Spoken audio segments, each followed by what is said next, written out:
Habits shapes our life in a subtle yet so profound way, serving as a foundation upon which we build our daily routine. Money habits are one of many habits with invisible threads, which can actually push you to your prosperity or crush your financial security. In today's video, we'll be explaining 7 money habits that are taking you off your financial freedom. Some of the points may be a little bit controversial or a bit of the touchy side, but these are important. I'll be doing you a disservice if I don't incorporate them in this video. Hello guys, welcome and welcome back. If you're new here, my name is Jeanette, and without further ado, let's just get right into the video.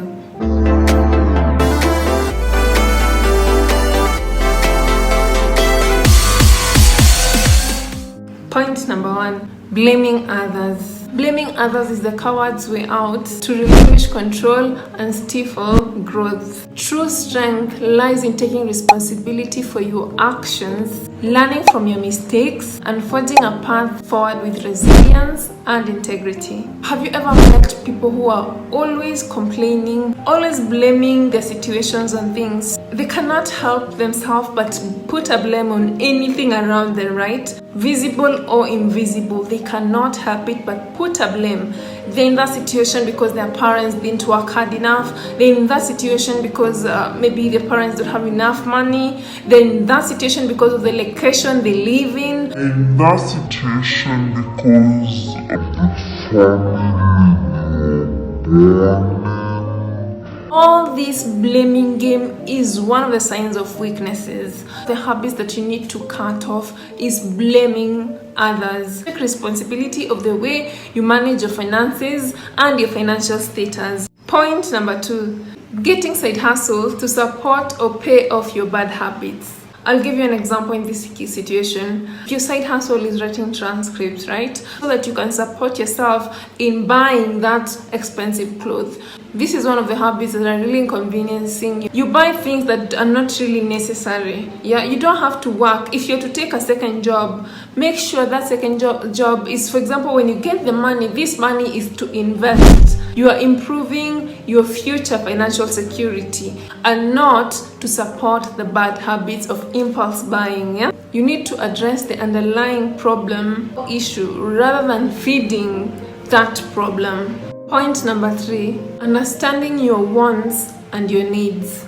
There's a difference between wants and needs, and I'm going to explain in this case. When you're talking about wants, these are the things that you truly desire, but you can live without them truly. Needs are necessarily things that you cannot live without. For example, necessities such as food, shelter, and clothing, those are necessary for you. But when you're talking about wants, things that you can actually live without, is just for leisure. So you want to buy a house, but not just a house, you want to buy a mansion, right? So maybe a 8-bedroom house. 8-bedroom house and you're only one person, that ceases to be a need as shelter and becomes a want. Actually, you can do without the 7 extra bedrooms. You're only one person. But in that case, that same house, which has 8 bedrooms, can actually be a need to a family of, for example, 20 in one family, right? They need that mansion, so they need shelter. So that is convenient for them. Before you buy something, ask yourself, do I really need this? Can I do without? Is it dependent on my survival, right? So if it's something that you can survive without, then it's a want. Before you buy something, you ask yourself, is my survival dependent on this thing? And if it's not, you can choose to not buy it. And by that, actually you're saving more money, right? Well guys, we are right in the middle in point number 4, and if you like this video, please don't forget to like, share and subscribe as we continue on to point number 4. You need to eradicate the wrong company around you. Having wrong company around you actually will determine your habits. Birds of the same feather flock together. Show me your friends and I'll tell you who you are. So the people you surround yourself with truly determine who you are. or even to the point of how you manage your money. For example, if you surround yourself with friends who are always going out to eat, they spend extravagantly, they want to go to expensive hotels, who don't save, they don't have any investment plan. People who are like that, they don't see their future. You realize when you surround yourself with such, you're going to pick on that habit. Associating with financial irresponsible people who normalize reckless spending, leading to poor money management, overspending, and unnecessary luxurious life, right, can cause you to also copy them and do the same thing. So do the alternative, guys. Look at the people around you. Surround yourself with people who know areas on how to invest. This is how you learn. Never going from saving to investing.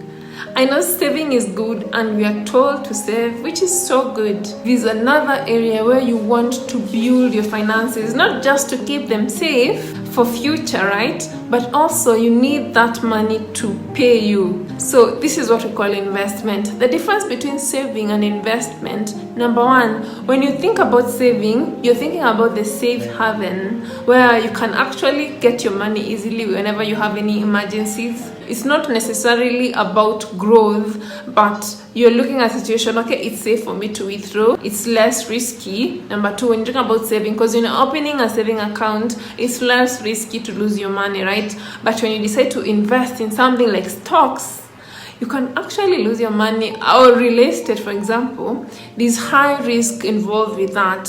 And more so, it's also long term. It's not easy to liquidate the money if you bought a real estate, for example. If you're seeking to build your finances, this is an area that we need to be aware of. Try as much as possible to find areas, in as much as you're saving, focus more also in transitioning from saving to investing your money. You can choose to buy your stocks, you can choose to do a trading, long-term trading of your money, you can choose to buy real estate. These are just a few of so many investments. Not to mention, when you're talking about investing, you can also decide to invest on yourself when it comes to education, right? In the future, you gain experience, and that experience actually is going to earn you more income. So this is another area when you're looking at investing apart from saving. Being very much comfortable with debts.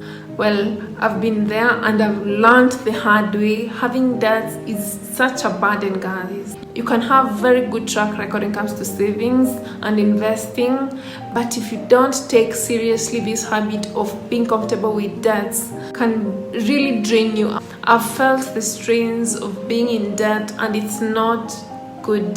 This is one bad habit that you cannot mask. One thing you need to do, try to find areas where you can survive without debt. Taking debts can be very good, but at some point you need to evaluate very well and be very careful.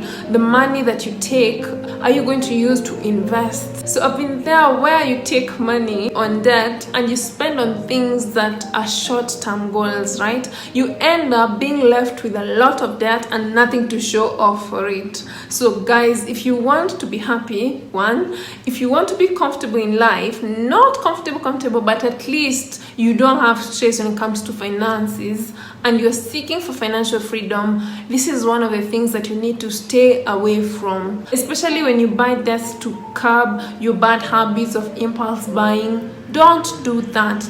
These are the things that will really prevent you from achieving your financial freedom. Okay guys, we are on to our last point, tracking your expenditure. Have a record on how your expenditure is, maybe per week or per month, depending on the way you prefer, really.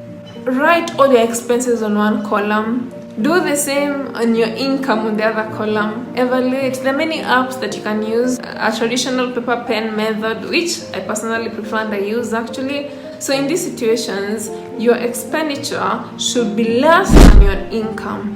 If your expenditure is more than your income, meaning you're spending so much than what you can afford, try as much as possible to always do a regular review of your expenditure. Expenses are the footprint of our financial journey, guiding us towards a mindful decision and responsible stewardship of our resources. Thank you so much guys for watching. Don't forget to like, share and subscribe. And if you like this video, I'm pretty sure you will love this video right here. And I'll see you in the next video. Cheers!